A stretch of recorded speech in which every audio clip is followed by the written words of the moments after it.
Deus querido Pai, obrigada, Senhor, pela oportunidade que estamos tendo de aqui nos encontrarmos, de ampliarmos o nosso entendimento sobre as leis de Deus à luz da doutrina espírita. Que essa reunião, portanto, transcorra em clima de muito aprendizado para todos nós. Graças a Deus e que assim seja. E com vocês, Celi Machado. Vamos dando sequência, né? Uma boa tarde para todos nós. Eu suspendi a sequência do nosso estudo aqui do Livro dos Espíritos para a gente abordar alguns temas relacionados ao Ano Novo, ao Natal. Então, passamos aí umas 3 terças sem fazer... foram 3, sem fazer a sequência, né? Nós estávamos, antes disso, na lei de destruição.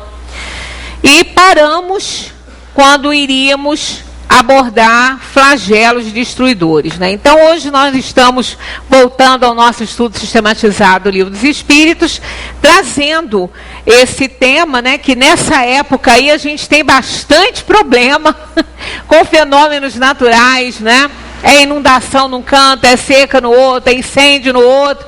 E isso conta como um flagelo destruidor. Então a gente lembra aqui alguns flagelos, né, que já assolaram aí a Terra. E a gente observa o vulcão Vesúvio, em Pompeia, na Itália, que matou em apenas uma noite 22 mil pessoas.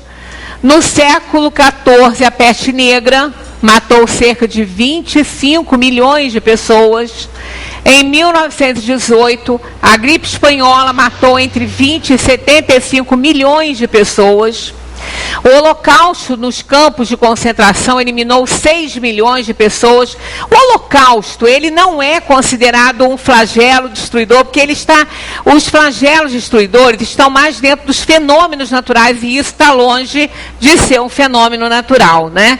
Isso aí foi inferioridade humana, mas pela quantidade de pessoas que levou, né? 6 milhões de pessoas. O tsunami na Ásia levou 320 mil pessoas em apenas um dia. O terremoto do Haiti ceifou a vida de 300 mil pessoas ou mais, né? Que muitas ficaram desaparecidas. Tivemos aqui na nossa cidade que levou muito mais gente do que foi contado. Né? Pessoas famílias inteiras que nem foram para a lista, né? Nem foram para a estatística, foram nem encontrados, né? Foram famílias inteiras. Então foi uma coisa muito triste. Então foi muito acima, né, daquele número que eles apresentaram, tanto aqui quanto em Teresópolis, quanto em Petrópolis. Então isso faz parte aí, né, esses fenômenos fazem parte das órbitas terrestres. Sempre nós vamos ter, né, fenômenos e são usados, né, eles são utilizados para que as leis de Deus se cumpram na Terra, uma série de desencarnações, de dores, de sofrimentos, de tudo que ainda faz parte de um planeta, como nós temos o nosso aqui, de provação e expiação. Então, todas as pessoas que partem nesses flagelos, que são mortes trágicas, escolheram seu gênero de morte, né? Nada acontece por acaso, né? Muito menos quando nós não temos assim a menor participação naquilo. É evidente que nós encontramos muita destruição assim, dentro desse clima aí de flagelo destruidor, que poderia ser evitado. Muita situação, muitas construções que não poderiam estar onde estão, muitas coisas acontecem que não deveriam acontecer. Entram na questão do flagelo? Entra, porque foi destruído por ele. Mas poderia ter sido evitada pelo homem, né? Poderia ter sido evitada pelas precauções, pelas prudências, como tudo, né, que acontece na nossa vida, nós sempre temos uma forma de evitar. Depois que virou karma, né, que virou provação e expiação, aí já não podemos mais. Mas quantas coisas fazemos hoje na nossa vida, quantas atitudes tomamos, quantas decisões tomamos, que vão nos gerar muita dor e sofrimento numa outra existência, se não já nessa, que poderia ter sido evitado se fôssemos mais prudentes com as nossas atitudes, né, com as nossas ações. Mas vamos andando aqui na nossa abordagem. Por que Deus permite essas tragédias humanas? Não haveria muitos inocentes morrendo junto com os culpados? Aqui a gente deve esclarecer um equívoco, né, muito grande quando se pensa que os flagelos destruidores, que essas catástrofes, só deveriam levar os maus. Eu não sei de onde que as pessoas tiram essas ideias esquisitas, né? Poxa, de forma nenhuma, a Terra é um planeta de provação e expiação. Né, nós tivemos aí, lá em Mariana, que aquilo ali foi uma tragédia também, não chega naquela definição de flagelo destruidor, porque aquilo ali foi uma imprudência. Foi algo que já se sabia que ia acontecer, quem estava no comando já tinha, né, praticamente essa informação aí de que isso ia acontecer. Então ali, com certeza, morreram a maioria, né? A maioria mesmo que morreu ali foi uma vítima aparentemente inocente naquela situação ali. Né? Não contribuíram para aquilo, não moravam ali, não tinha nada a ver. Então, nós vemos essas coisas, a gente fica pensando, mas isso aí não é justo, que morreram quem não tinha nada a ver com isso. Né? Aqueles que foram responsáveis pela questão nem pereceram naquela tragédia toda. Então, parece que há uma injustiça, parece que são vítimas inocentes, né, que estão ali. Olha, a gente aprende no Espiritismo que não existe vítima inocente. Não é essa questão nossa, nós não vamos aqui ficar falando, morreu assim porque mereceu, morreu assim porque escolheu.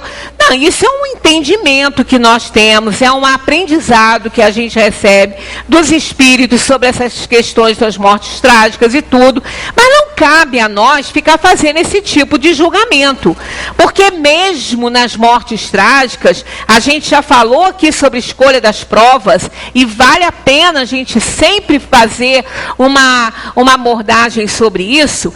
Os nossos planos reencarnatórios, a escolha que fazemos das provas e das expiações que vamos ter aqui na Terra, isso aí é flexível.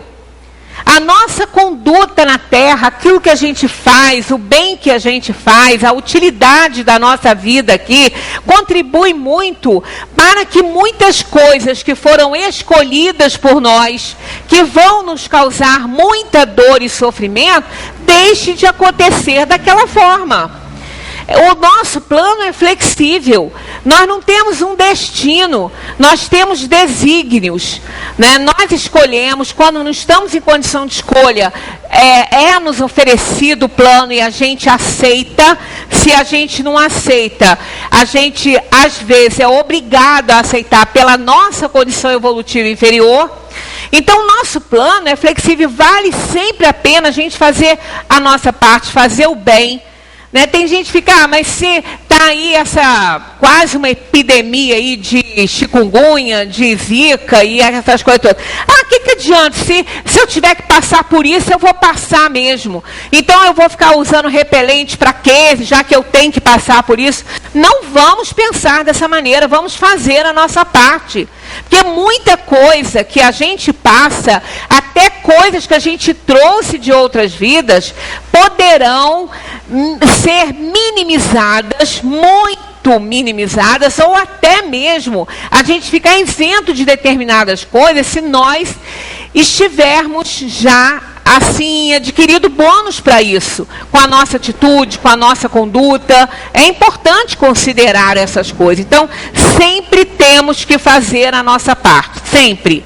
Fazendo a nossa parte, nós estaremos em paz, porque o que vier é o que terá que vir. Mas fazendo a nossa parte, muita coisa que teria que vir não vem. Dependendo da atitude, dependendo de muitas coisas. Então, o plano é sempre flexível. A gente não deve ficar assim, tem que acontecer. Esse tem que não é bem assim como a gente imagina. Né? Já falamos aqui quantas vezes a gente vai a um médico quando sente alguma coisa, começa a fazer alguns exames e os médicos acham assim, sinais assim, alguma coisa que pode ter ficado de alguma doença que a gente possa ter tido, aí pergunta, a gente fala que não teve mesmo. Mas ele fala, não, mas aqui tem um sinal que essa doença já existiu e a gente nem soube dela. Quer dizer, poderemos já ter passado por ela sem sentir, ou ela não se somatizou. Ela ficou no campo energético, né, ficou ali, deu alguma presença no corpo, né, internamente, sem que tivesse sido somatizada e exteriorizada de alguma forma. Então, sempre é importante fazer a nossa parte. Então, a gente deve sempre cuidar disso e, quando acontecer, não ficar assim, mas está passando por isso porque mereceu.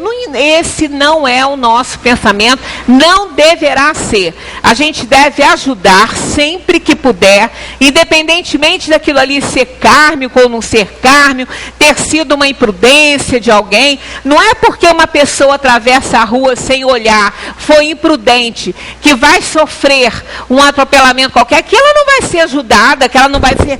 Perdão, sempre faço isso, mas há muito tempo que eu não fazia. Tem que tirar. Obrigado, Luiz. Então, a gente sempre tem que ajudar independentemente da atitude da pessoa, né? Se fosse assim, um suicida não vai ser socorrido. Ele não queria morrer, então deixa morrer.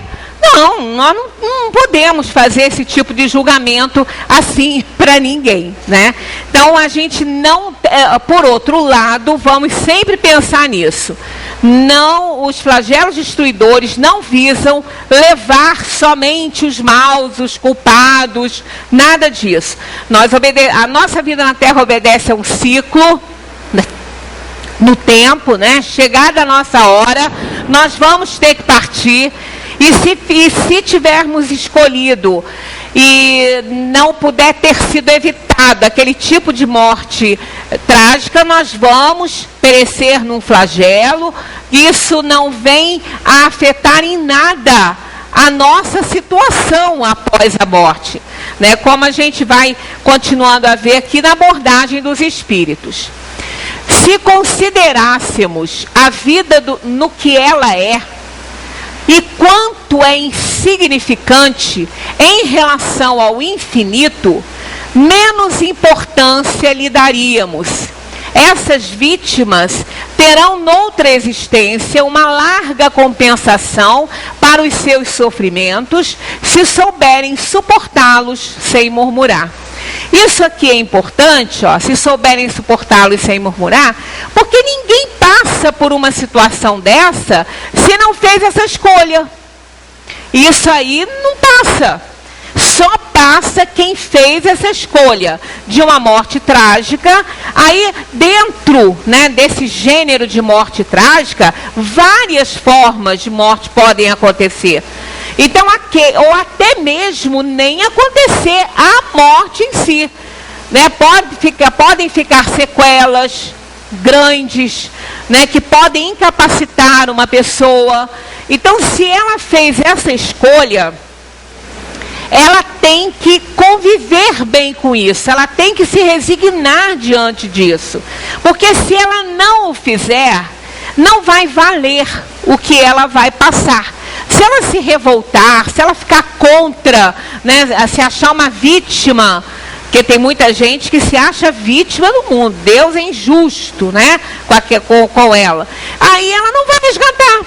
Porque o objetivo desse tipo de coisa, desses resgates, é a evolução espiritual da pessoa. Se ela não se conforma com isso, não vai reformar, não vai se auto-reformar, não vai ter reforma íntima nenhuma, não vai aprender nada. Então ela vai passar de novo. Quantas famílias não conseguem se reerguer por conta de uma tragédia que acontece? Agora nós tivemos aquela lá, no ano novo, né? Que aquele senhor entrou na casa e matou 16 pessoas, foram 16, né? Olha que tragédia, que coisa horrível aquilo ali. Quer dizer, essas coisas abalam muito a uma sociedade, que dirá a própria família. Né, que se não tiver muita fé, muita confiança, um apoio muito grande, fica totalmente desestruturada.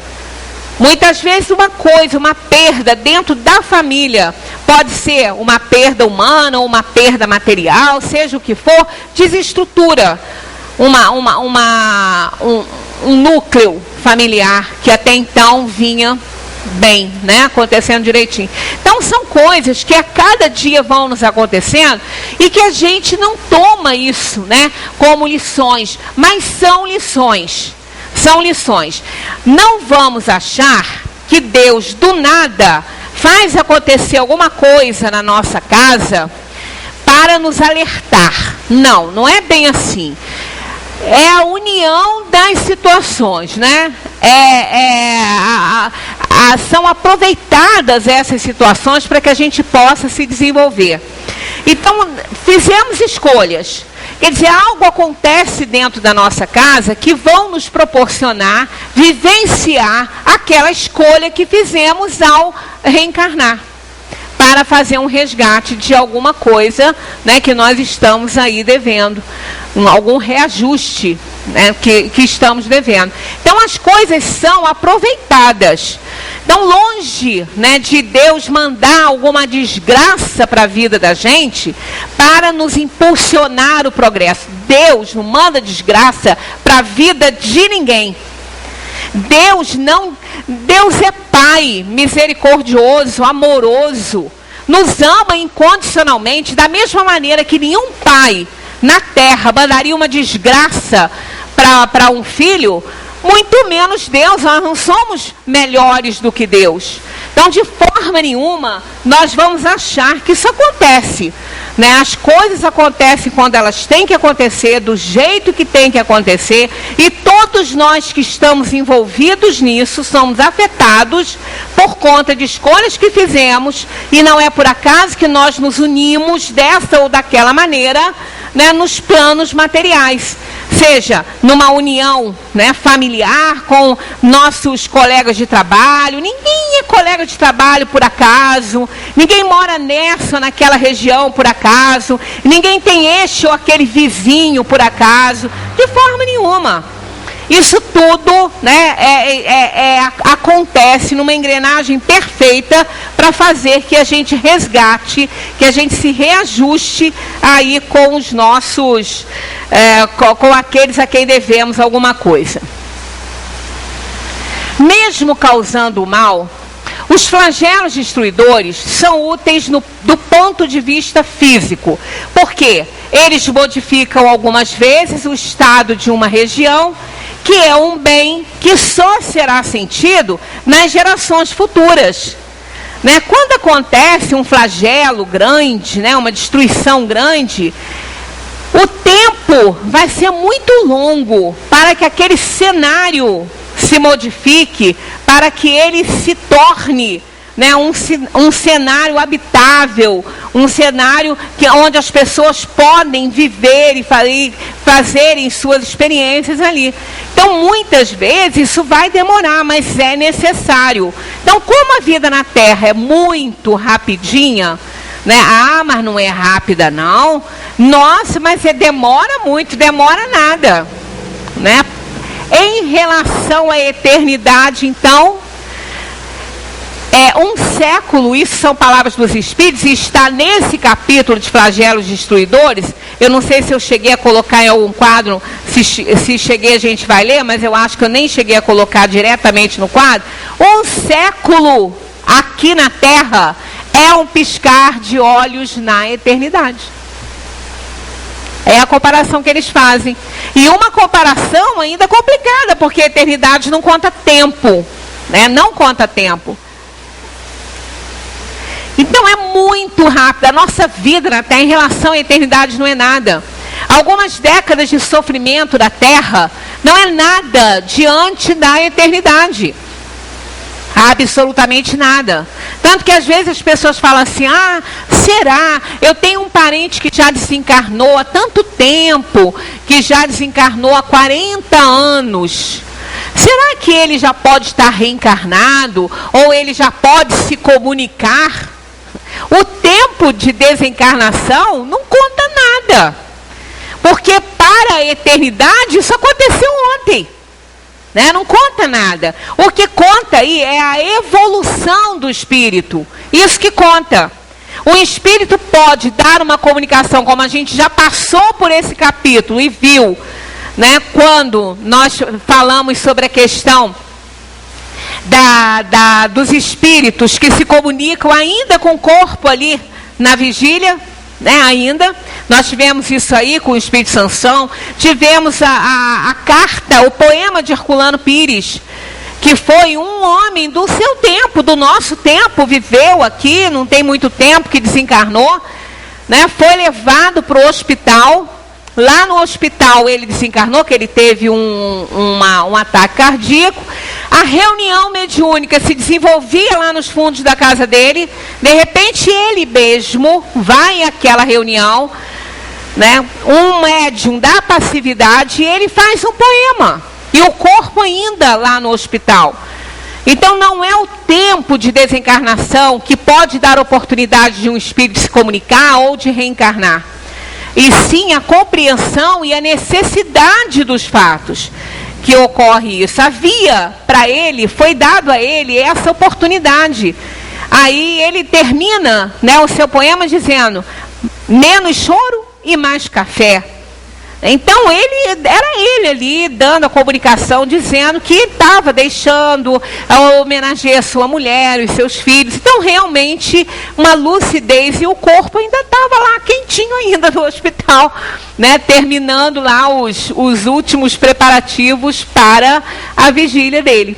E é um homem do nosso tempo, não era nenhum santo, foi um homem que viveu cumprindo a sua parte, fazendo a sua parte, né, tudo que era possível, trabalhou muito, escrevendo, né, dentro do Espiritismo. Ele traduziu essas obras, né, a codificação junto com outros, né.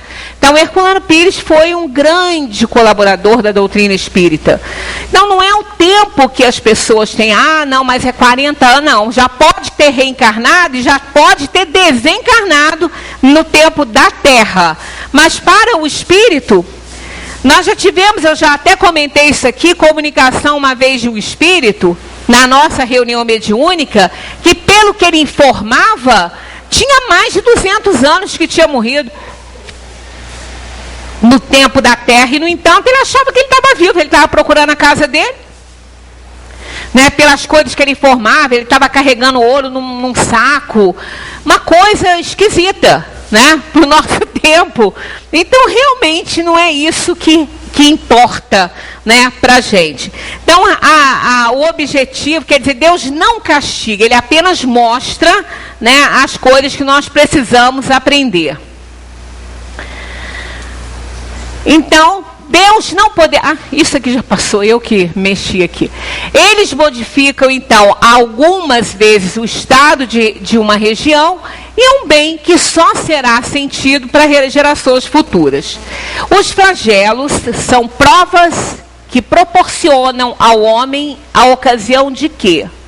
Exercitar sua inteligência, mostrar a sua paciência e a sua resignação ante a vontade de Deus, e ao mesmo tempo que lhe permitem desenvolver os sentimentos de abnegação, de desinteresse próprio e de amor ao próximo, se ele não for dominado pelo egoísmo.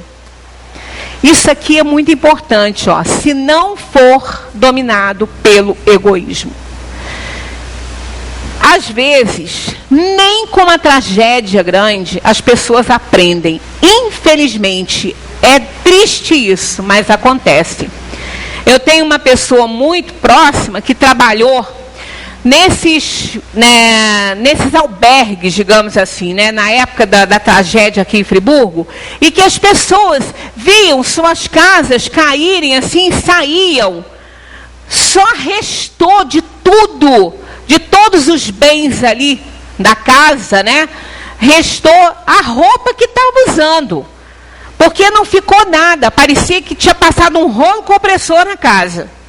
Né? Aquilo tudo ali desapareceu. E a pessoa só com a roupa do corpo. Outros conseguiam apanhar ainda alguma coisa e saíam. E tinham que ser acolhidos em algum lugar, algum espaço, né?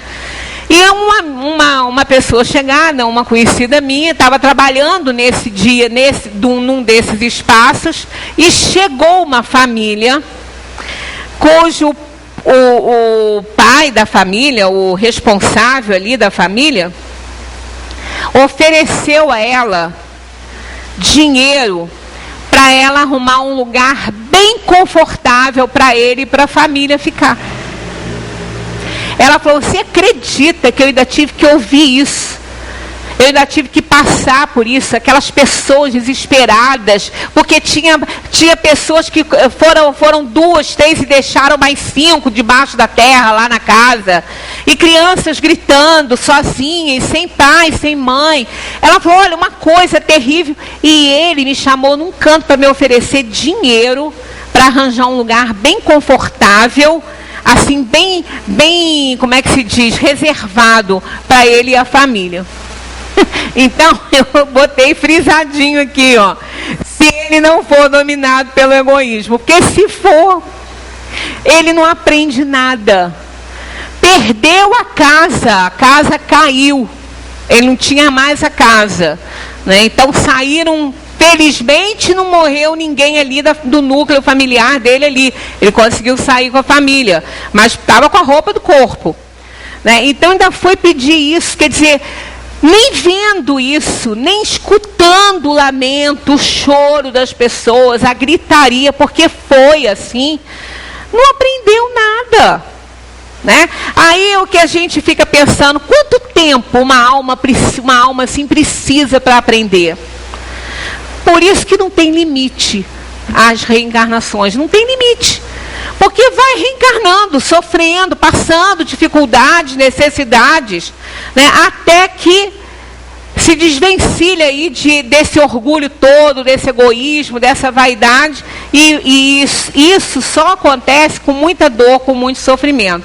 Quer dizer, muita gente não aprendeu, muita gente. Né, pessoas que depois deram seus depoimentos, né, e realmente mostrando que não aprenderam nada com aquela tragédia que passaram, né? Mas faz parte, né? Na 741 está lá: é dado ao homem conjurar os flagelos que o afligem? Ora, se não fosse, é aquilo que a gente estava falando antes, se a gente não pudesse mudar nada, se nada pudesse alterar o nosso plano, o nosso karma, nossa expiação, nossa prova, de que adianta fazer? De que adianta colaborar? De que adianta trabalhar? Então, claro que a gente pode, mas não da maneira como a gente pensa, né? Então, está aqui, ó, sim, em parte, mas não como geralmente se pensa. Muitos flagelos são a consequência de sua própria imprevidência. À medida que ele adquire conhecimentos e experiências, pode conjurá-los, quer dizer, preveni-los, se souber pesquisar as causas. Tracinho aqui errado. Se souber pesquisar as causas. Então, claro que esses flagelos, eles visam o desenvolvimento da inteligência. Então, alguém, né, como a gente já comentou, que não teve uma perda significativa na sua casa, mas mora numa área de risco, tem problemas, então ele tem que fazer a parte dele, senão no próximo ele pode ir, sem que tenha que ir. Né? A gente tem que pensar sobre isso. Nós não podemos nunca esquecer, uma coisa que eu falei aqui, já deixei bem claro isso, na escolha das provas, que é fator humano. A gente não pode esquecer isso. O fator humano está ligado ao livre-arbítrio que todas as pessoas têm. Esse foi o grande presente de Deus para nós, o livre-arbítrio. Então, o fator humano está diretamente ligado ao livre-arbítrio. Eu faço uma escolha de provas, venho para esse mundo, chego aqui, para que eu cumpra minhas provas e minhas expiações, eu vou depender de muitas pessoas. Eu vou depender do livre-arbítrio de muita gente. Né? Se eu posso vir para uma terra para viver aí 6 dezenas de anos, mas se eu tiver a colaboração para poder cumprir aquilo que eu vim fazer, né? Senão, todos nós temos no nosso mapa kármico essa flexibilidade até para isso. Ah, mas não está lá, seja qual for o perigo que vos ameace, não morrerei se não tiver na hora? Está lá isso em fatalidade? Tá. Mas essa hora, a gente não sabe qual é. A gente pode vir para uma terra para viver 60 anos e a nossa vida durar apenas 40. E chegar a hora de partir, a gente vai. Chegou a hora, tem que ir. Mas nós não sabemos qual é a hora. Então há flexibilidade também para isso, que é uma fatalidade. Isso é que é fatalidade, o momento da chegada e o momento da partida. Fora isso, não. Até mesmo o flagelo destruidor não é uma fatalidade. Porque aquela pessoa que está ali desencarnando naquele flagelo, fez uma escolha de morte trágica e fez essa escolha por quê? Porque numa outra vida, ela fez alguma coisa que ela agora teve que fazer uma escolha tão séria para poder resgatar o seu passado, o seu erro passado. Quer dizer, se aquele erro não tivesse acontecido lá na outra experiência dela, ela não tinha que estar fazendo aquela escolha para morrer de uma maneira trágica e horrível, né? Então, nem isso. Só pode ser considerado fatalidade aquilo que nós não podemos interferir. E, mas se eu estou num flagelo, eu não posso interferir. Não pode agora que está dentro dele, que está no olho do furacão. Mas podia muito antes, quando cometeu o erro numa outra existência, que o levou a fazer uma escolha dessa. Podia lá, hoje não pode. Então, o que somos hoje? O inocente de hoje e o culpado de ontem. Não podemos esquecer disso. De jeito nenhum. Né? Então, para que nós resgatemos o nosso passado, para que a gente cumpra nossas coisas aqui na Terra, nós precisamos das pessoas. Nós precisamos do livre-arbítrio, da boa vontade das pessoas, que é o fator humano. Então, não podemos, a gente não pode garantir, por isso que para o espírito, quando ele chega, a insegurança dele, né, o medo, é muito maior do que quando ele vai. Tem até tem um poeminha que eu nem conheço todo, mas que fala nisso, né? Que a gente deve viver de tal forma que a gente chegue chorando e parta rindo, né? Mas o espírito, ao retornar para casa, para a dimensão espiritual, ele não vai com medo que ele chega, não. O espírito tem mais medo de encarnar do que de morrer, de desencarnar. A gente, claro que depois que a gente está nesse mundo, a gente não quer sair daqui. Por quê? Porque o instinto de conservação, a gente já passou por essa lei, vimos, tem que ser muito forte. Porque se ele não for, a gente tira a vida por qualquer coisa. Porque sabe que não é daqui, não mora aqui. Né? Então a gente quer partir daqui, porque nós estamos temporariamente numa terra, mas nós não pertencemos a esse mundo. Então o instinto de conservação tem que ser forte. E é isso que nos causa o medo da morte. É esse o medo. Agora, insegurança a gente não tem, porque a gente está voltando para casa, o espírito está entrando na sua casa de verdade, que é a dimensão espiritual. O espírito não tem corpo físico. Ele tem corpo celestial, ele tem perispírito, que vai acompanhá-lo durante toda a vida dele na eternidade. Nunca se separa. Ele muda, né? Ele deixa o perispírito grosseiro, se ele vai reencarnar em outro mundo, ele deixa aquele na Terra e pega aquele outro que vai ser oferecido planeta que ele vai reencarnar, mas ele está sempre com ele. Agora, corpo material, não. Então o espírito não tem medo de deixar o corpo material. Ele sabe que ele quer uma roupa. Da mesma maneira que a gente não se importa quando a roupa ficou ruim, de descartá-la. Né? A gente não se importa com isso. Então o espírito também não. Quer dizer, a insegurança dele ao encarnar é muito grande, porque ele sabe, ele está trazendo um mapa de provação, expiação, e ele sabe que para ele cumprir isso, ele vai depender do livre-arbítrio das pessoas, da vontade das pessoas. É por isso que a nossa tarefa aqui na Terra de ajudar é muito grande. Nós precisamos fazer a nossa parte de solidariedade, de ter compaixão e ajudar o outro. Porque o sucesso, às vezes, da encarnação dele vai depender daquela ajuda pequenininha que a gente estiver dando para ele. Né? Então é importante demais, esse é o grande objetivo.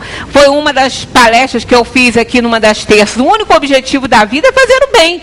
Fazer o bem à pessoa para que a pessoa possa dar conta também da sua tarefa.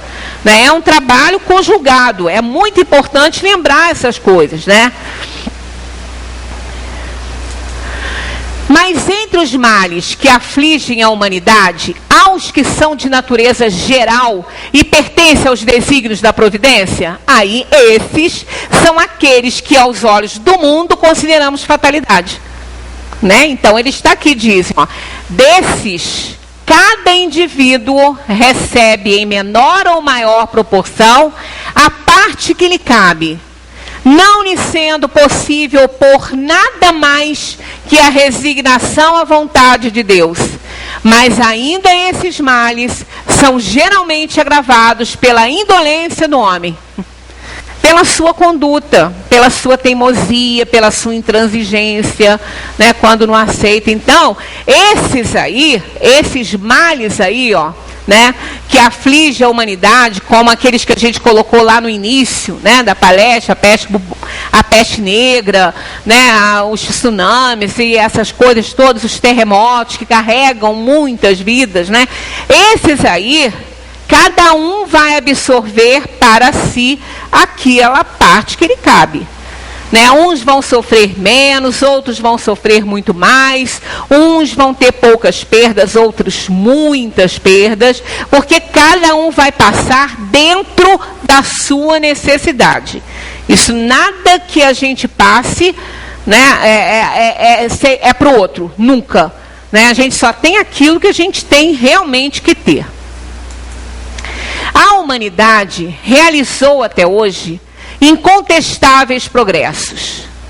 Os homens, por sua inteligência, chegaram a resultados que jamais atingiram sob o ponto de vista das ciências, das artes, do bem-estar material. Resta-lhes ainda um imenso progresso a realizar. É o de fazer reinar entre eles a caridade, a fraternidade e a solidariedade para assegurar o bem-estar moral.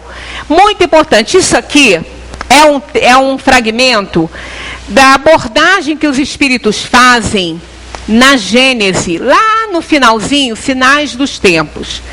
Porque esses flagelos destruidores nada têm de sinal de tempo acabando. De jeito nenhum. Isso não dá ideia de fim de mundo. Né? Ah, mas e aquela fenda de Yellowstone? Nada disso, não é fim do mundo. Essas coisas não destroem a Terra. Modificam o seu cenário, mas não destroem. Quem destrói é o homem. O homem que destrói é que provoca as situações, provoca flagelos naturais que nem eram para acontecer. Nem eram para acontecer. E acabam sendo ali, né, vitimados pelo flagelo. Ah, mas muitos que morrem não têm culpa daquilo. Não tem agora, mas como a gente falou, em algum momento da sua vida teve, né? E quando nós não fazemos a nossa parte também dentro da nossa casa, a gente fala assim, mas é tão pouquinho, né? A poluição que eu causo não é nada perto da poluição das grandes indústrias. Só que somos muitos a fazer. Somos muitos a fazer. Né? Aquela poluição que eu causo ali dentro da minha casa, com o meu carro, com o meu único carro, poluindo lá, perto, né, de outras tão grandes, mas olha, todo mundo faz isso que você faz. Então vai tomando um volume imenso, e se cada um se preocupasse em não poluir, nós não teríamos esse índice de poluição na Terra, de jeito nenhum, porque são muitos habitantes, são muitos. Aí o montante é muito maior do que de uma empresa grande, de um grande centro, de uma grande metrópole, porque são muitas pessoas. E ainda assim, ainda que não valesse nada, a nossa intenção e o nosso trabalho em não engrossar essas fileiras é muito importante. O trabalho de cada um. É como aquele elefante e o passarinho lá na floresta incendiada. O passarinho, coitadinho, corria, pegava uma gotinha no biquinho e jogava lá. Pegava, ele sabe que a floresta é importante para ele, né? Pegava, aí o elefante se desbaldando de rir, com as patinhas para cima e com o besourinho, morrendo de rir, falou para ele: você acha mesmo que você com essa aguinha vai acabar com esse incêndio na floresta? E quanto que o elefante poderia armazenar e jogar com a sua tromba, né? Aí ele falou: se eu vou acabar com esse incêndio, eu não sei, mas eu só sei que eu estou fazendo a minha parte. Né? Então é o que a gente tem que fazer, só o que a gente tem que fazer é a nossa parte, para que a gente não seja vitimado, né, com culpa numa situação de flagelo aí destruidor. Já não é mais somente o desenvolvimento da inteligência aquilo de que os homens necessitam. É a elevação do sentimento, e por isso é preciso destruir tudo quanto possa exercitar neles o orgulho e o egoísmo. Né? Então a Terra já passou por tantos fenômenos, tantas coisas que impulsionaram o homem ao progresso, muitas coisas, nossa, inúmeras, digamos assim, que não dá nem para contar. Né? Então o homem está muito evoluído intelectualmente. O avanço tecnológico é imenso. Né? Nós temos problemas, a Terra está com problema? Tá, mas com certeza as mentes aí inteligentes já estão trabalhando, tentando cada vez mais suprir essas necessidades que nós vamos passar aí com, né, a destruição de muitas coisas, da própria água potável, que temos 2% só de água do planeta é potável, só 2%. Um planeta água, né? Um planeta que tem 3/4 de água, só tem 2% de água potável. Então a gente vê, mas estão trabalhando, com certeza. A gente não tem nem que temer isso, porque com certeza vai se descobrir, como tem acontecido no decorrer de todos os tempos, as coisas melhorando e a inteligência do homem suprindo essas coisas todas. Mas a moralidade deixa muito a desejar. Né? A moralidade está muito inferior. É por isso que a gente ainda precisa passar por todas essas coisas. Muito, não só sofrendo, quanto vendo sofrer. Porque a gente não pode, a gente não fica insensível diante da dor e do sofrimento dos outros. A gente sofre muito com isso também. Né? Gostaríamos que todos estivessem sempre muito bem, mas, infelizmente, nosso plano é de provação e expiação.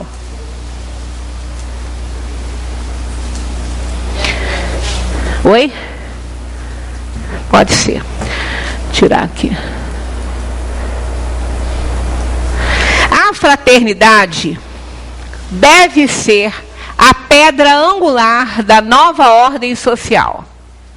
Porém, não há fraternidade real, sólida e efetiva, se não for apoiada numa base inquebrantável: a fé.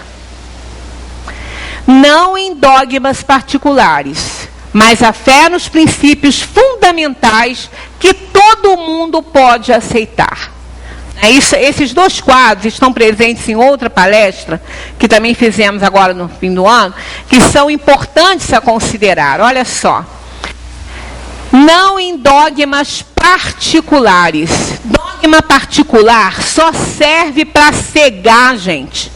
Só serve para botar a gente menos inteligente. Tá? Então, não presta para muita coisa, não. Agora, aqui, né?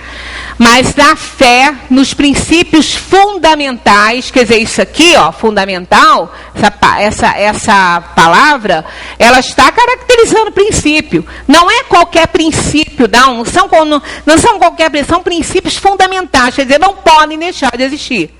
Né? São fundamentais para a vida. Que todo mundo pode aceitar. Todo mundo pode aceitar isso aqui, ó. Deus, a alma, o futuro, o progresso individual e a perpetuidade das relações entre os seres. Isso aqui, sim, não vamos chamar isso de dogma, porque não é. Mas, se fosse, esses valeriam a pena a gente ter. É porque Deus, Deus, não precisa ser o Deus que as religiões criaram. Eu abordei aqui num domingo, acho que foi no primeiro domingo do ano, o Deus de Spinoza. Até fizemos cópias para as pessoas levarem, né? Eu não sei se ainda tem. Vocês podem ver ali, procurar, que eu fiz, né? Até foi Terezinha que fez cópia para distribuir. Maravilhoso, né? O texto de Spinoza. Porque ele vê o Deus de uma forma como a gente aprende no Espiritismo. É muito lindo o texto e é muito verdadeiro. Não é o Deus que fica nos cobrando, não é aquele Deus punitivo, né? É aquele Deus que a doutrina apresenta. É inteligência suprema, causa primária de todas as coisas, porque quando a gente olha isso tudo aí, a gente não sabe quem fez, então alguém muito superior tem que ter feito. E Kardec, quando fez essa pergunta, perguntou o que é Deus, não foi quem é, para sair dessa questão da personificação. Né? Então, não é aquele Deus que fica nos cobrando, aquele Deus, né, que fica se vangloriando de ser, né, o tempo todo louvado. Nada, né? Deus não é isso. Não é? É essa inteligência suprema, é esse controlador do universo. E isso, até os físicos ateus abrem essa hipótese de que ele existe. Que não só o universo foi planejado, como foi criado e é mantido por uma inteligência suprema. E os 4 maiores físicos, né, que falam isso. E esse texto, a gente andou recebendo ele pela internet, que foi com Einstein. Perguntaram se ele, que Einstein, ele era ateu, né? Ele se dizia ateu, mas ele acreditava num Deus assim. Aí ele falou, eu acredito no Deus de Spinoza, que realmente é maravilhoso esse texto, né? A alma, isso aí a ciência está praticamente provando essa existência da alma, com a questão das mortes clínicas, né, da morte cerebral, da pessoa depois está totalmente sem vida, o cérebro está totalmente desligado, parado, e quando retorna, quer dizer, naquele instante não tinha como esse corpo registrar nada, esse cérebro registrar nada, e a alma volta e conta tudo o que aconteceu ali. Quando a pessoa é trazida, né, à vida pelos aparelhos, conta tudo o que aconteceu ali, e aquele cérebro não podia registrar nada. Então, isso aí também, né, tá no coisa. O futuro não se pode negar. O futuro tem que ter, por quê? Porque a ciência já descobriu que nem o buraco negro destrói as coisas. Nem o buraco negro consegue tirar a identidade do que cai nele, que esse era o erro de Stephen Hawking, ele já voltou atrás, dizendo que a matéria cai lá, mas ela não perde a identidade, ela é transformada, a energia é transformada, mas não perde a identidade. Então, cara, tem que ter um futuro, né? Já que nada consegue ser destruído nesse universo, e sim transformado, né? O progresso individual isso cada um pela sua própria experiência já sabe, que ninguém consegue nada se não progredir individualmente, que ninguém consegue operar o progresso no outro. Cada um tem que fazer o seu. E aqui também a perpetuidade das relações entre os seres. Se existe um futuro, se a alma não morre, eu vou continuar me relacionando. Então, aqui ou do além, eu me relacionarei, eu voltarei a me relacionar com as mesmas almas. Isso é lógico. Então, isso aqui sim, isso aqui vale a pena. Né? Isso se fossem dogmas, valeria a pena. Somente o progresso moral pode assegurar a felicidade dos homens na terra, pondo um freio às más paixões. Unicamente ele pode fazer reinar entre os homens a concórdia, a paz e a fraternidade. A vida na terra é um exercício de perdas e ganhos. Sob o ponto de vista material, mais perdas. Mas sob o ponto de vista espiritual, mais ganhos. Porque cada vez que nós nos levantamos de uma queda, nós nos elevamos espiritualmente. Né? Isso é fato. E o que mais nos ensina é a dor e o sofrimento. É outro fato constatado nas pesquisas. Né? Não resta menor dúvida. Algumas vezes nos sentimos sitiados pela adversidade. Somos chamados a deixar as posições em que nos acomodamos à procura de caminhos novos que se desdobram à nossa frente. A crise é também um teste de avaliação. Revela a nossa posição espiritual. Então, só na adversidade que nós conseguimos mostrar quem, na verdade, nós somos. A nossa evolução espiritual é revelada através da dor, do sofrimento, quando passamos algumas coisas. Então, é na adversidade que nós nos revelamos. Flagelos destruidores nos levam a isso aí, né? A nos tirar de uma situação, muitas vezes, cômoda, para que a gente tenha que se reinventar. E isso não precisa de flagelo destruidor. Um acidente, um AVC, alguma coisa, né? Algo acontece na nossa organização física, dentro da nossa família, que vai nos desestruturar. Aí a gente realmente precisa se reinventar. E aí, nesse momento, é que a gente passa a perceber realmente o que vale a pena. O homem não possui como seu, senão o que pode levar deste mundo.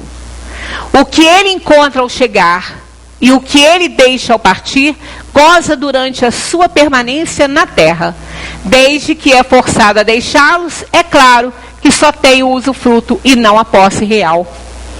Né? Quando Priene foi atacada, foi invadida, e tudo estava sendo saqueado, né? Uma cidade da Grécia, tudo estava sendo saqueado, aquela coisa, era o reduto dos sábios, né?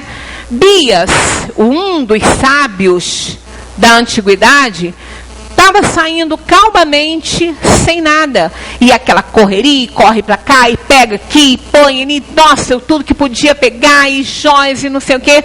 Aí ele falou, mas como pode você, né? Você não está levando nada, você não vai buscar nada, você não vai levar nada que era seu. E ele tinha alguma coisa. Ele disse, carrego tudo comigo. Tudo de que preciso, carrego comigo. Que era a sua inteligência, né, que era o seu eu, que ele era, na verdade, seu conhecimento, sua sabedoria, que fariam que ele levantasse, que ele construísse a sua vida em qualquer lugar onde ele pudesse se estabelecer. Então, isso que a gente tem que saber, né, que o que nós realmente precisamos, nós temos em nós. Desde que é forçado, então, a deixar tudo que aqui usa, né? É claro que só tem o usufruto e não a posse real das coisas. Tudo isso fica, né? O que então que ele possui? O que a gente possui, então, já que a gente não possui nada daqui, né? Tudo pode nos ser tirado. Nada do que se destina ao uso do corpo. E tudo o que se refere ao uso da alma. A inteligência, os conhecimentos, as qualidades morais. Isso é o que nós possuímos. Acabamos perdendo tudo que temos, mas o que realmente importa jamais pode ser perdido, o que somos. Aqui é que a gente tem que pensar, o que nós somos, quem sou eu? Esse conceito nós temos que ter. Isso é que nós jamais vamos perder. A nossa identidade, o que nós realmente somos. Porque ao longo de uma vida na Terra, a gente perde tudo. Mesmo que não tenha flagelo, que não tenha nada, a gente vai perdendo as coisas ao longo do tempo. Né? Vai perdendo, mais no finalzinho, vai perdendo a vitalidade, vai perdendo amigos. Quem vive muito, vê muitas partidas. Né? Então, mas ninguém quer partir primeiro para os outros assistirem, então a gente tem que assistir os outros partirem. Então a gente vai perdendo tudo ao longo da vida. Né? Mas nós nunca perdemos aquilo que nós somos. Nunca. E quem visita às vezes um asilo e conversa com aquelas pessoas que lá estão, ainda que elas estejam com algumas demências, a gente se emociona com o que elas são. Né, com a alma que está ali, jovem e viva, dentro daquele corpo bem velhinho já. É muito gratificante isso. As histórias são muito bonitas. Não são inventadas, são histórias verdadeiras. Porque é o que eles são. Né? Perderam tudo, mas não perderam quem são. Né? Isso é que importa. Nossa casa, carro, emprego, dinheiro, juventude e até mesmo aqueles que amamos estão apenas emprestados a nós. Essa constatação é capaz de nos fazer apreciar e usufruir mais as maravilhosas experiências, pessoas e coisas que temos durante a nossa permanência na Terra. Nossa realidade na Terra não é permanente.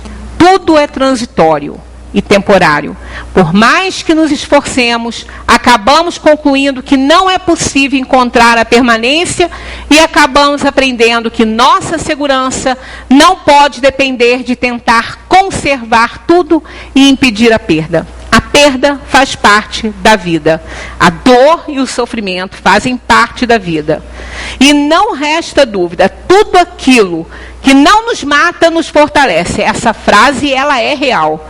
Ela é real. A gente sai muito mais fortalecido de uma dor, de alguma coisa, do que muitas vezes de um momento feliz.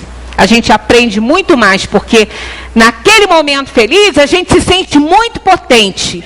Mas diante da dor e do sofrimento, a gente reconhece a própria impotência. E aí a gente vê como que nós temos que melhorar. Né? Como que a gente tem que se elevar, melhorar e valorizar realmente aquilo que vale a pena ser valorizado. Muita paz para todos. A quem eu ainda não vi esse ano, tenham um ano novo de muito trabalho, de muita oportunidade de crescimento, de evolução. E se ainda nos for permitido ficar nessa terra aí durante 2017, teremos esse encontro marcado aqui às terças-feiras. Muita paz para todos.